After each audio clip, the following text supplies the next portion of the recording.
This week at the box office, reboots and sequels dominated once again, proving that audiences still love what they already know.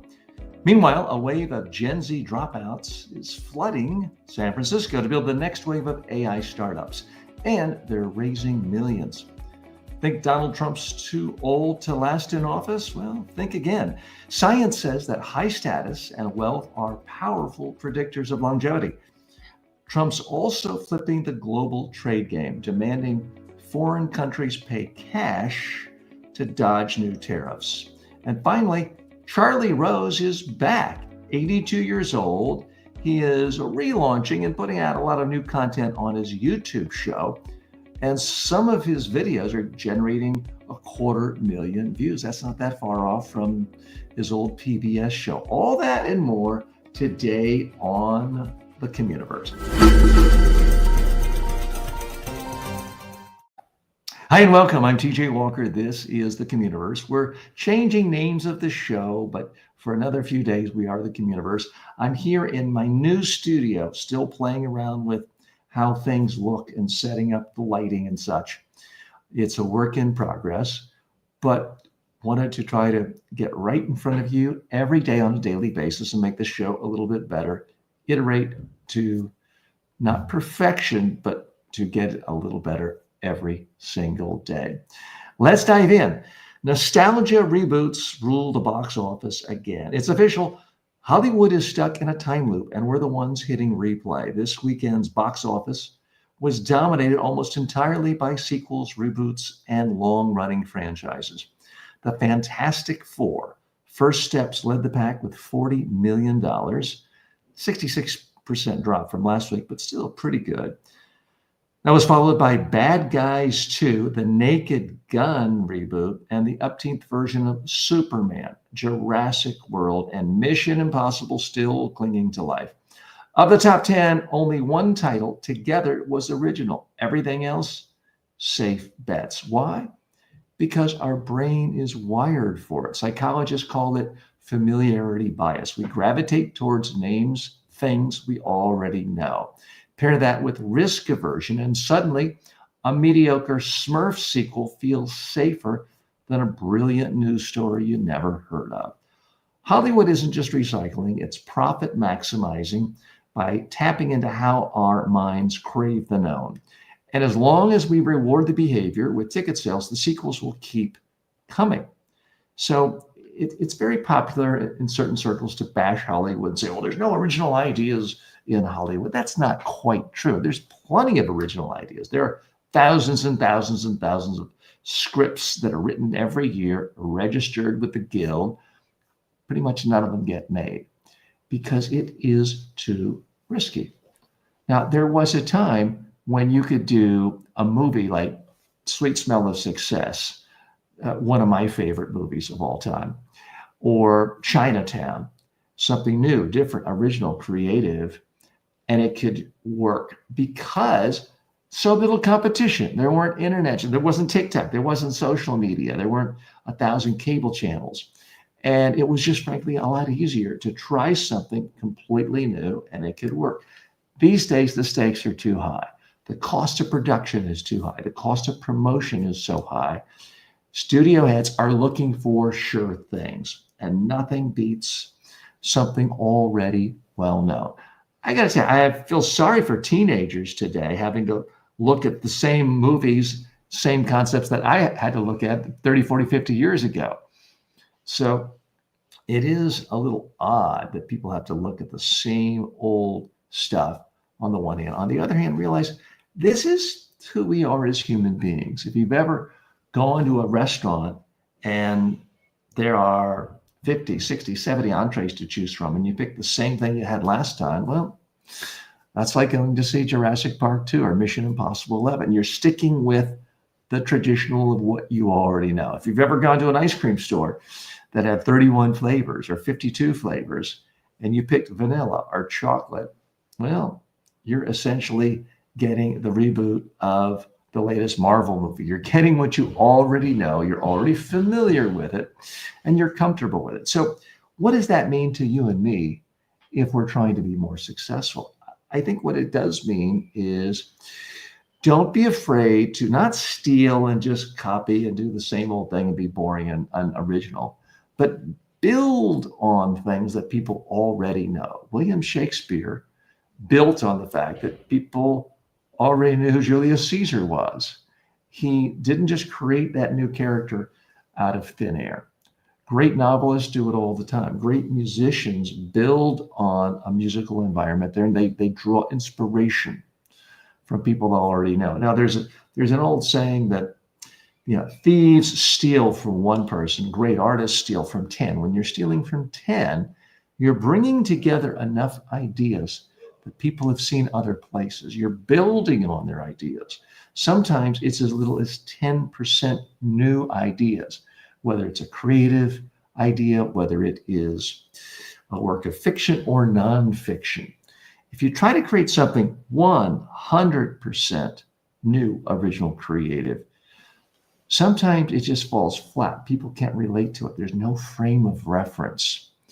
Again, I'm not telling you just be content with making another Marvel movie of superheroes because everyone has a superhero they like. I'm not telling you that.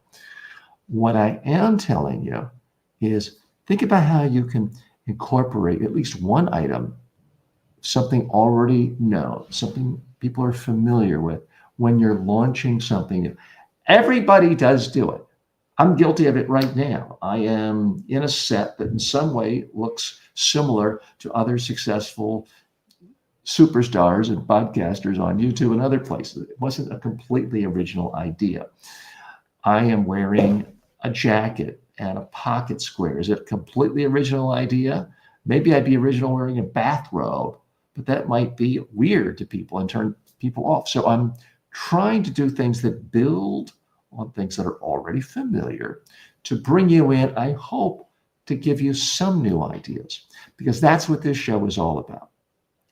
This show is changing its name to Filtered with TJ Walker, because every day we look at the top business, technology, and cultural stories filtered through the lens of communication skills and personal development. So that's what we're about here. I appreciate you joining me. And we don't have a set time for the live yet every day. And I just moved into a new house, building a new TV studio. So the schedule is a bit up in the air, but mark your calendars. On September 2nd, 2025, I'll be coming to you every single day. This is sort of a soft launch now, but we'll be coming to you every day, video on demand, audio on demand, on every major podcast, on every major social media platform. And yes, we're going to try to do live as well.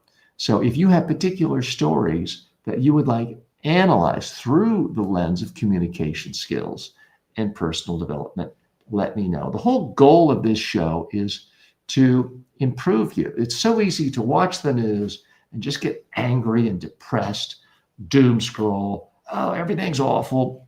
Well, certainly there are bad things going on in the world, but you and I can have a little fun when we look at the news and learn from it and improve so that you can be more successful and we can all be successful right here in this community. So that's really what the show is all about. Issue 2, Gen Z is dropping out to chase the AI dream in San Francisco.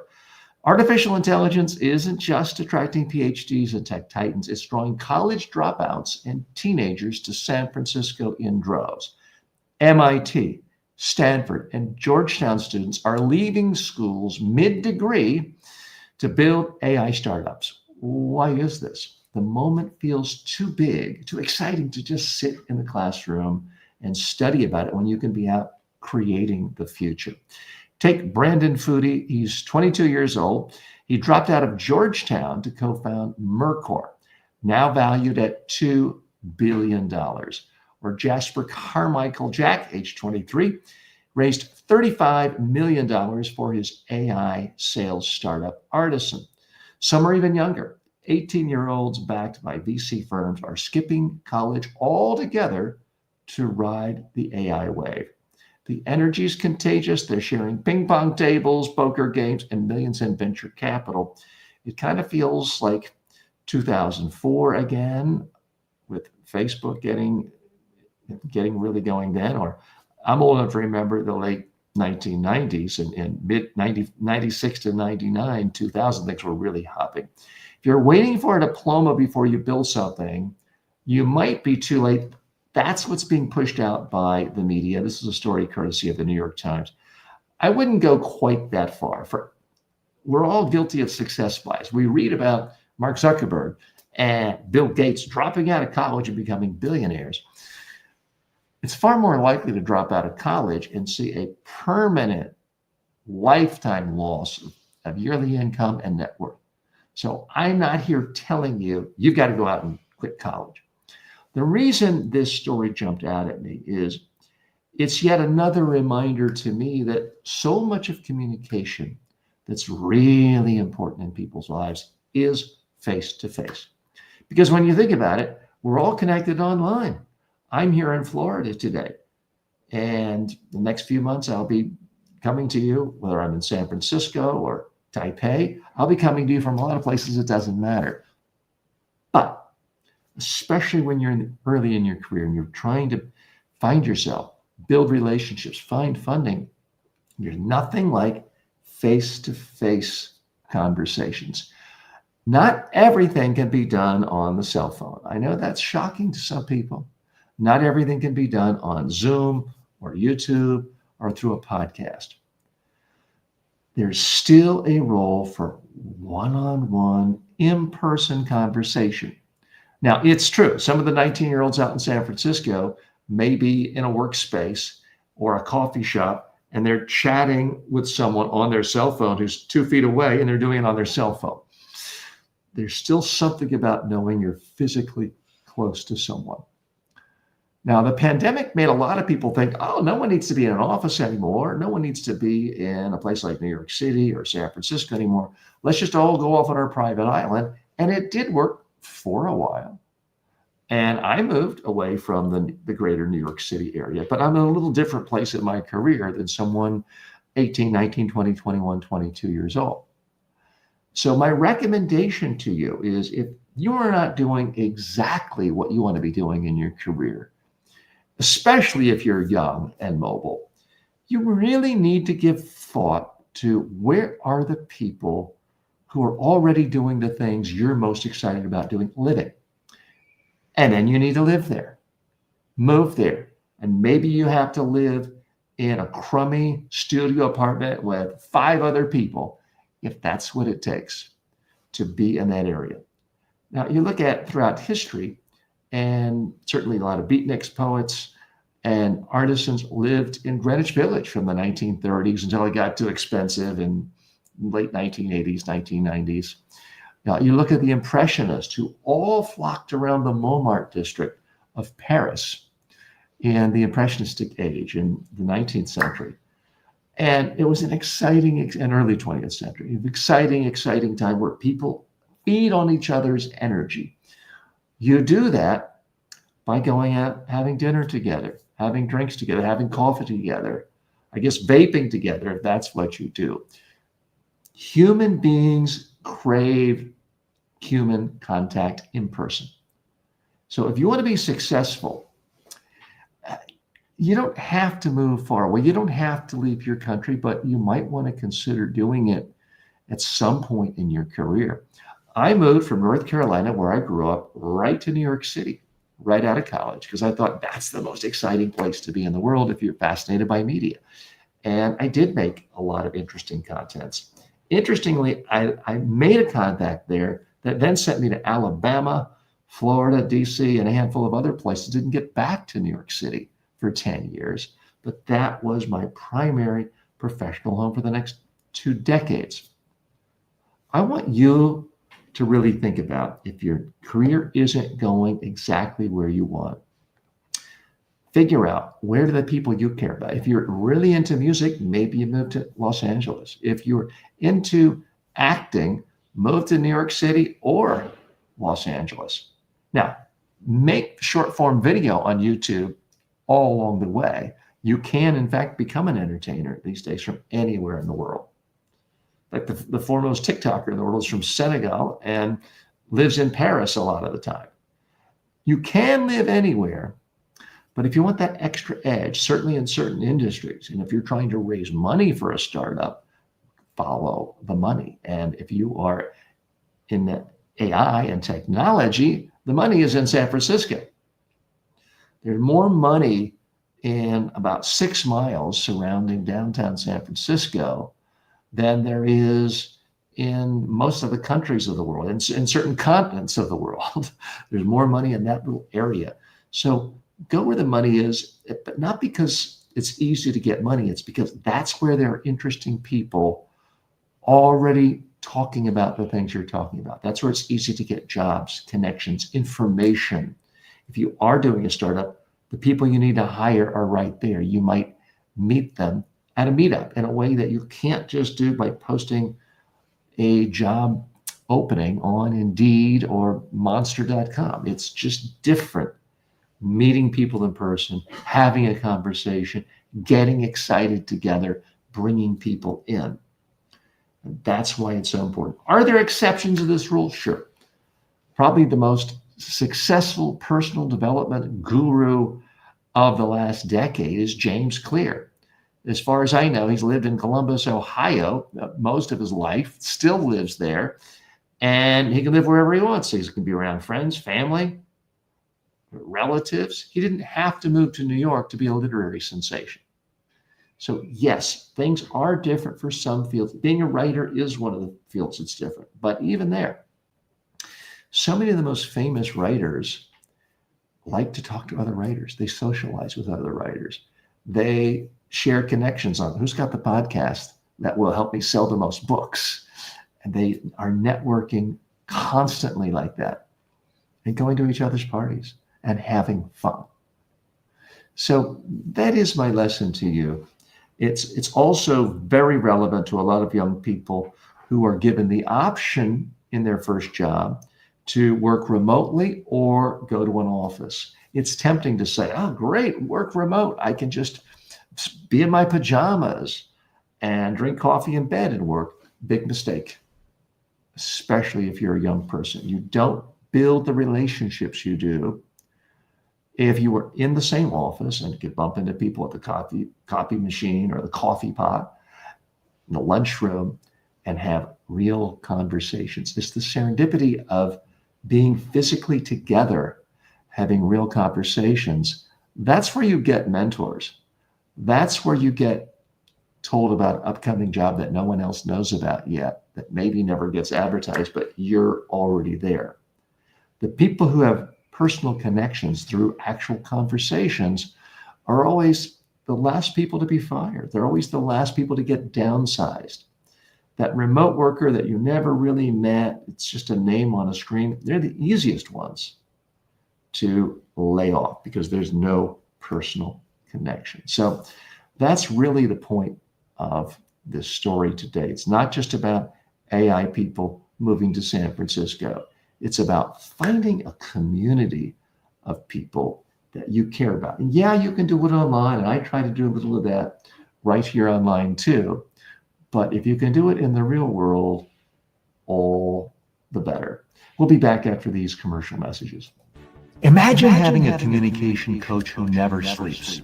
Meet your new secret weapon, the TJ Walker AI clone. Go to tjwalker.ai and start getting custom coaching 24/7, no scheduling, no hourly fees. I've trained presidents, prime ministers, and Fortune 500 CEOs, but the same exact communication I've delivered to world leaders is now available to you online, anytime at MediaTrainingWorldwide.com. Whether you're speaking on camera, pitching a client, or handling a crisis, you need these tools. These aren't fluffy motivational videos. They're practical, battle-tested techniques to help you speak clearly, competently, and persuasively. Go to MediaTrainingWorldwide.com and take your communication to the next level. Got feedback or a question for me? I actually read them, and if you send one, I'll send you a free mini course as a thank you. Just head to tjwalker.com/feedback. Ever wish you could just ask me your question live? Now you can. Every week I go live with members only on YouTube. It's called TJ Live. I review pitches, fix presentations, and answer your questions on the spot. It's interactive, personal, and hands-on. If you want real-time coaching in a small group setting, go to tjwalker.com/live and become a member. This isn't passive content. It's a two-way conversation. Want to make sure we stay connected even if YouTube deletes me again? Join my newsletter at substack.com/@TJWalkerSuccess. It's free, fast, and packed with exclusive insights.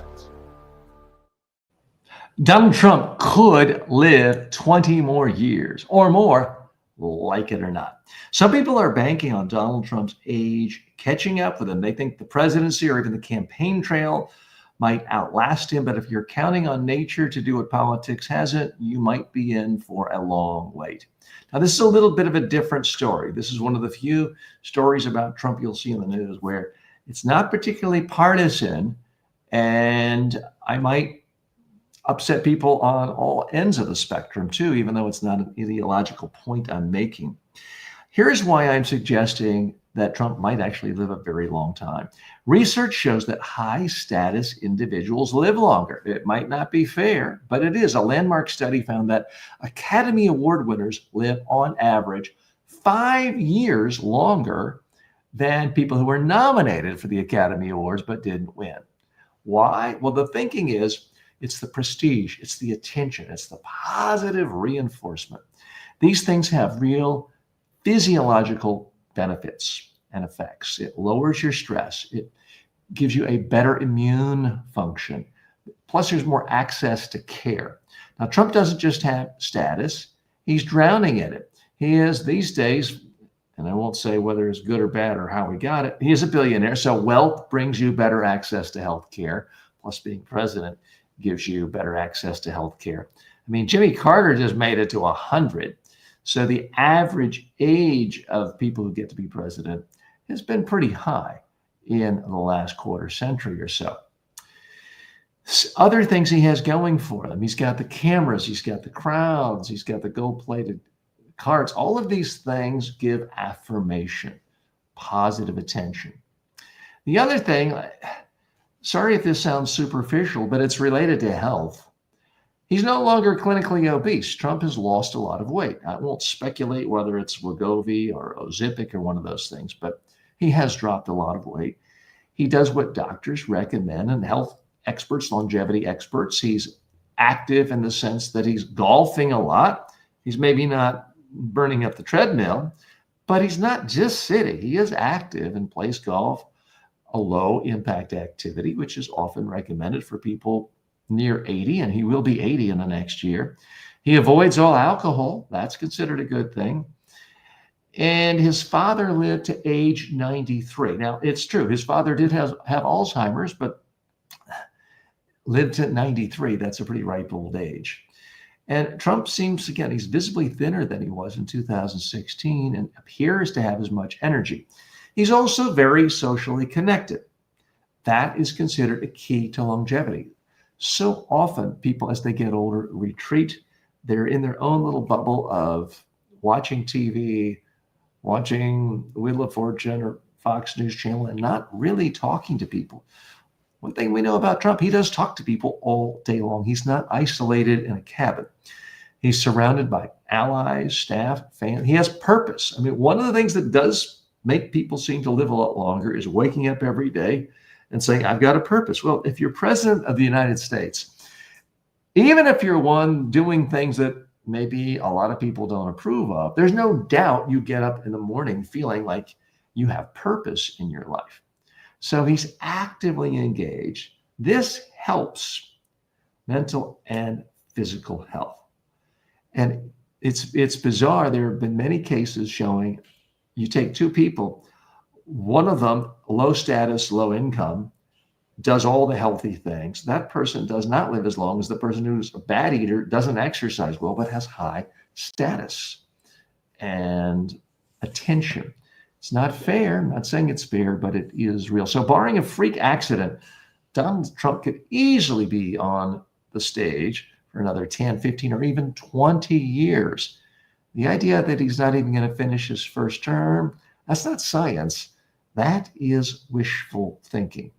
Now we get to the part that might annoy some people, because you could say there's a partisan twist to this. I am predicting, I've said it on this show before, I'll say it again, that Donald Trump does not leave the White House at the end of this term. I think he's going to do something along the lines of simply saying it's fake news that presidents can only serve 2 terms. That there's not written in the Constitution anywhere that a president can't run for a 3rd term. I think we've seen again and again and again, when he sees a rule he doesn't like, when he sees a constitutional provision he doesn't like, he just ignores it. And people say, well, wait a minute, that's illegal and he ignores them, he attacks them. He eventually appoints enough judges to just tell them they are wrong, and it's ignored. I do not believe that Trump will leave office while he's alive. And I'm not predicting and I'm not wishing anyone ill health. I'm not predicting he passes away anytime in the next 10 years. So don't act like I'm wishing ill will on him. I'm saying he's not leaving office. Maybe there's some loophole where they run Donald Trump Jr., so it's not technically the same person, and Donald Trump Sr. is his chief of staff. But make no mistake about it, I think Donald Trump will be in the White House running things for as long as he lives. And those who take solace in the idea that he seems in very poor health, I think they are fooling themselves. And that is my take on Donald Trump. So how is that relevant to you? Well, believe it or not, as much as I think, and a lot of observers think, Donald Trump is the worst possible role model for people, morally, intellectually, and in so many ways, ethically, there is something to him about the longevity and the energy he brings. When you see him speak, he doesn't seem like this tired old man. You might think he's a crazy old man, but he doesn't seem tired. He does seem to have good energy. And I think that's in part because he does have a purpose in life. He's not just content to sit back and count his money and watch TV and go to parties in Palm Beach. He is actively engaged. He does appear to like golf. Now, he uses a golf cart. People who are serious about exercise and health would say far better to walk the links, but at least he's out doing some form of exercise. And whether it was through Ozempic or something else, he seemed to take seriously the idea that maybe he weighed too much, and he's done something to reduce his weight, not gain his weight, as so many people do when they get older. And he's certainly social. You can debate whether or not he has any true friend in the world, but I mean, this is somebody who surrounds himself with people all day long, every day, socializing with people, talking with. He's connected to other human beings. So that is something all of us who want to live longer, and I don't know anyone who wouldn't want to be healthy and live longer. If you're unhealthy or in pain, okay. But if you could live a healthy, long life, that's really what we all want, because maybe it takes you longer to be successful than others. That's okay. Warren Buffett made some 93% of his wealth after the age of 60. Donald Trump was born in the very same year Bill Clinton and George W. Bush were born. And here he is. So the fact that it's taken him longer doesn't matter. If you're healthy and energetic and active, that's okay. So that's really my point that I wanted to get across here with this age thing, because I do think it's highly relevant to all of us, because we all want to live longer and be healthy. If you have a comment, feel free to share. I see a new format with my office desk today, but I see Pablo has joined. Checking in with Pablo, saying hello from sunny Mexico. Hola, senor. Glad you're there. Glad you're joining us. As long as people do not start using your AI clone for Tinder, just as somebody did with a rubber finger swiping right till the infinite and beyond. I'm not sure I quite got that, but yes, I do have an AI clone, tjwalker.ai. And if you can use that clone to get dates, good for you. I hope, if nothing else, it might help you figure out what to say for small talk on a date. If it helps you with that, that's not how I programmed it, but it probably could help you rehearse if you wanted to rehearse how to ask someone out on a date on a phone. I don't know if people even do that anymore, but if you wanted to rehearse, yes, my AI clone is there for you. tjwalker.ai, and it costs nothing the first handful of times you try it. Pablo, where are you in Mexico? My sister just got back from spending a couple of weeks in, I believe, the southwestern part of Mexico. She loves it there. I've been to Mexico City, I guess 3 or 4 times in my life. Always have a fantastic time, and hoping to spend more time in your great country. Issue 4, Trump's trade tactic: pay cash or pay tariffs. This is bizarre by normal standards, but bizarre is now the norm for the Trump administration. So some of you may have liked my last story about predicting Trump is going to live a long, healthy life. You might not like this one. President Trump, it's been announced today, has turned trade negotiations into reality TV. It's essentially show me the money or pay a tariff. In his second-term strategy, Trump isn't just asking nations to lower tariffs. He's demanding they pledge billions in U.S. investments to earn lower rates. South Korea, they pledged $350 billion. Japan, $550 billion. The European Union, $600 billion, or so they claim. Some of this could just be smoke and mirrors. This isn't standard trade policy. It's more like art of the deal, kind of. Art of the deal meets global shakedown. Experts say it's unclear if these numbers are enforceable. Hint, they're not. And others, like 90% of profits going to Americans, that's what he claims. That sounds like complete BS. Branding, not policy. Still, Trump's tactics might work politically, at least in the short term. He gets headlines, photo ops, and boast about bringing $10 trillion to the United States, even if it's mostly smoke and mirrors. Forget free trade. This is fee trade, and everyone's got to pay to play. Okay, what's really going on here? This is corruption, folks. The only thing that surprises me in this story is that Trump isn't telling foreign countries, wire $1 billion into my own personal bank account. Although with his cryptocurrencies and various things on the blockchain, that can be happening too. And you and I don't know about it because it can be done anonymously. But that's really the only thing that surprises me, is that he's not just demanding that it go to Mar-a-Lago in gold bullion, or that he be given a percentage ownership of foreign countries' exchanges and their infrastructure. Yes, it is a global shakedown. Yes, it is, by traditional standards, insanity. And it's really making us hated. When I say us, Americans, it's making us hated around the world, that we treat good trading partners so shabbily. But even worse, we're treating Americans poorly because Americans are seeing their prices go up. Yes, inflation is going up. Americans are also feeling it in lower productivity. We're seeing it, as was just revised last week, with unemployment going up. Our labor markets are not doing as well because people are like, what's going on? The whole world is crazy with what's going on with international commerce, all because of the whims of one person.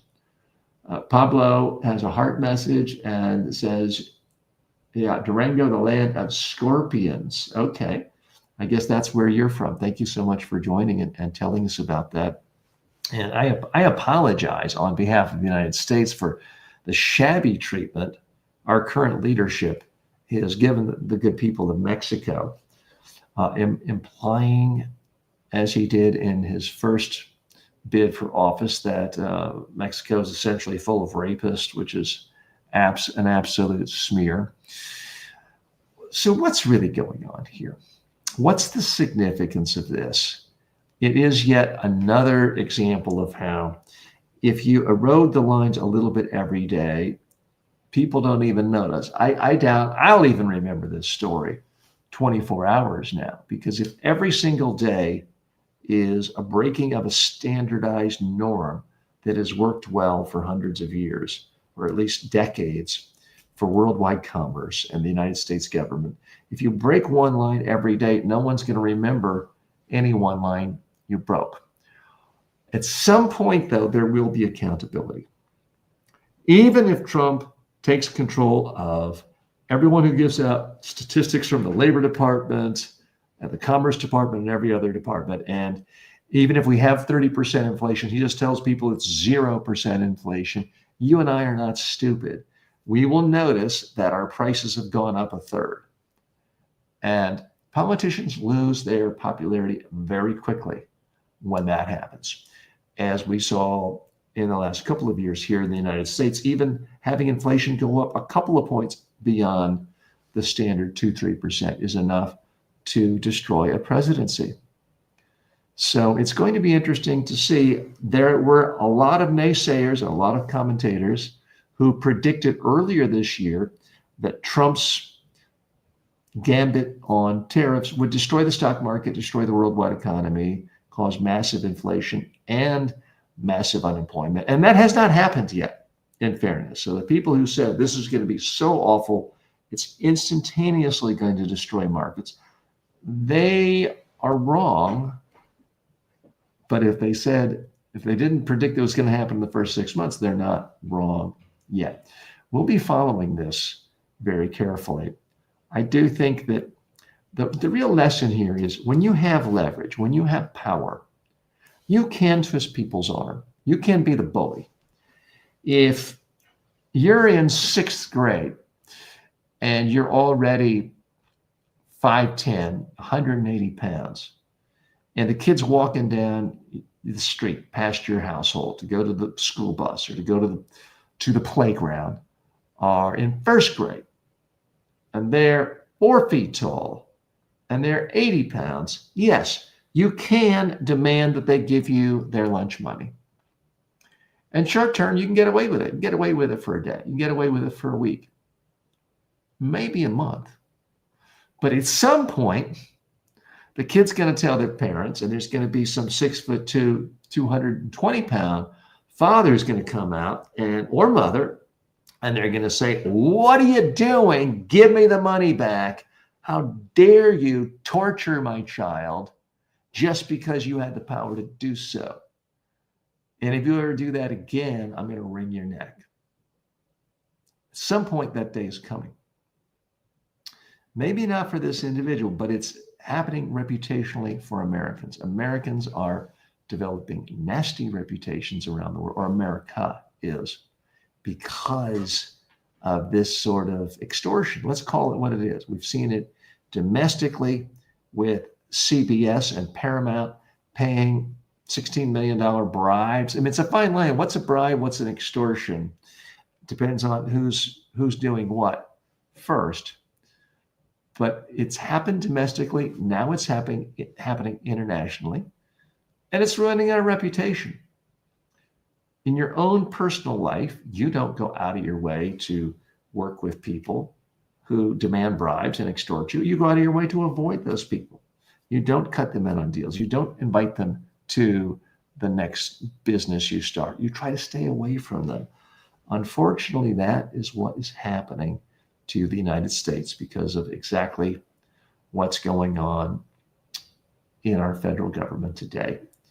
Let's switch gears for the final story. It's a little more uplifting, although depending on your perspective, you might not find this particularly uplifting, but a blast from the past. Charlie Rose is back.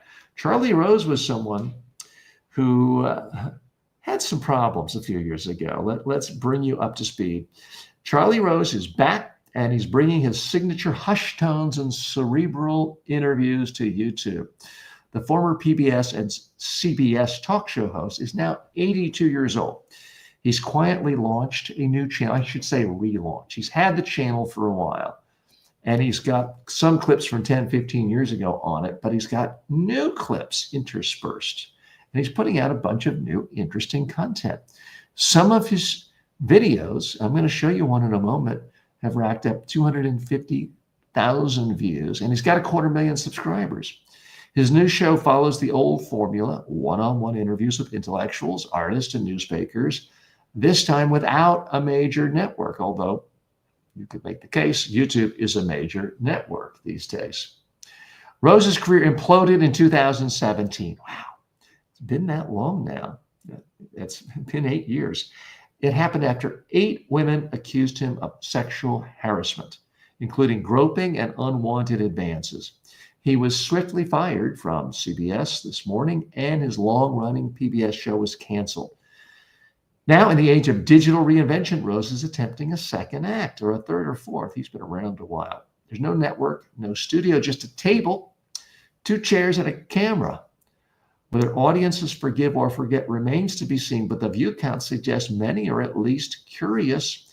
Let's take a look directly, and I will give you a few of my thoughts of what he's doing. Is a New York writer whose books have been about media and power, Rupert Murdoch and Fox News, and Donald Trump and the presidency. His most recent is All or Nothing: How Trump Recaptured America. So pretty similar to his old show that was on for decades, a black background. Now, look, I don't look like I did 15 or 20 or 30 years ago. So let me show enough self-awareness to not seem like I'm petty and lacking self-awareness. He looks old. Let's not kid ourselves. Charlie Rose was always considered by most common standards to be a good-looking man. Okay. Michael Wolff and James Truman, former at 82, editor, I guess he's good looking for 82. Called Fire and Fury. But let's take a look. Jeffrey Epstein's request, Michael Wolff also recorded many conversations between them for a possible book. He kind of sounds the same, although a little older. And he's got a lot more hair than I do, so I'm not knocking his hair, but it's sort of wild. You can tell he doesn't have the full makeup department and hair department of CBS News behind him anymore, or even PBS. And his glasses, to me, I mean, they look almost like he took them from an old lady. But he's out there. He's reinventing himself. He's doing new shows. And here's the interesting thing. This interview was done just a few days ago. He's doing current things. Michael Wolff, renowned author and journalist, has a new book out. And this video was posted just 6 days ago. It has almost 300,000 views. So those are very respected. He has more audience than I do. Here's why I put this up here. And I don't in any way mean to suggest that the charges that brought him down, that got him kicked out, shouldn't be taken seriously. I'm not here to absolve him of sins or crimes, nor has he asked for me to absolve him. My point is, here's a guy who, plenty of money, rich guy. He can just ride off into the sunset on his farm, his oceanfront property in Long Island, his other vacation. He doesn't ever have to work again at 82. And yet he craves communication with people. Communication is fun. Being able to have conversations with the most interesting people in the world is a fun thing. He wants back in the game. And he realized, I think finally, that, okay, no big network is going to come give him another gig after this scandal hit him. At the time, he was 75 years old. I mean, he was already a little long in the tooth to be a network anchor out on a major show like the CBS Morning Show. But he finally realized that, you know what, I don't need the gatekeeper's stamp of approval. I could just be my own TV network, which he's doing right here. Now, interestingly, he's doing a mix of old interviews and new ones, but he's putting in new stuff regularly, seems to be having fun. What's the real message to you? What I want you to take away is stop using excuses. He could use the excuse of, oh, I've been disgraced. I've been run out of the industry. I better hide my face. No, he's putting his face out there again. He's opening himself up to criticism. That part I applaud. Again, I'm not applauding what he did or saying the allegations were not serious or credible. I'm not weighing into that debate right now. What I am saying is he wasn't convicted of any crimes. He sort of took a public shaming, retreated from public life a number of years, and I say, I want to be a part of things. And the fact that not everybody loves me, I'm not holding back. The fact that I'm not the young, good-looking 30-year-old Charlie Rose, he's not letting that hold him back. The fact that no TV network is demanding him to come back and giving him the salary, he's not letting that bother him either. He's just saying, I want to speak out. I'm going to do it. And if I don't have the money for the right hair and makeup people anymore, that's okay. I'm just going to do it. Too many of us, I think, use the excuse of we don't have fame or looks or power or charm. We can't do a YouTube show or we can't do a podcast. Look, I'm no spring chicken, but compared to Charlie Rose, I'm practically eye candy. I mean, he's old. He's literally old enough to be my father. He is a good 2 decades older than I am. And he's out essentially working on a new channel. What excuse do I have? And what excuse do you have to not be doing your own channel, your own podcast, or your own TikTok or something where you are communicating? Because communication, it can be a great way of building wealth. It's worked out nicely for me. It can be a great way to enhance any career. It can also just be really fun to talk to interesting people. So I applaud Charlie Rose for getting out, back in the game, getting involved, not letting people tell him you don't have the right to speak out anymore. Again, let's assume for a moment he did these horrible things, and whether amends were made or apologies were made, I don't believe anything went too far in the legal system. He's back. And I would predict that he'll probably keep doing this until health prevents him or expiration prevents him, as can happen to all of us. Certainly that's my goal. I hope to be here with you every day or near every day until I can't speak or until I'm not around anymore, because it's fun. I enjoy it. And I like to think I'm helping you, and I'm helping myself too. I'm TJ Walker. Thanks so much for joining me today. If you're watching this on demand, please tell me what you like, what you don't like. In general, what I try to do is look at the top 5 news stories of the day that relate to business, technology, and culture, and then analyze it through the lens of communication skills and personal development, all with the goal of improving your personal success. Thanks for joining me. Please like the channel, subscribe to it, like the video, leave comments, and sign up for notifications. Thanks.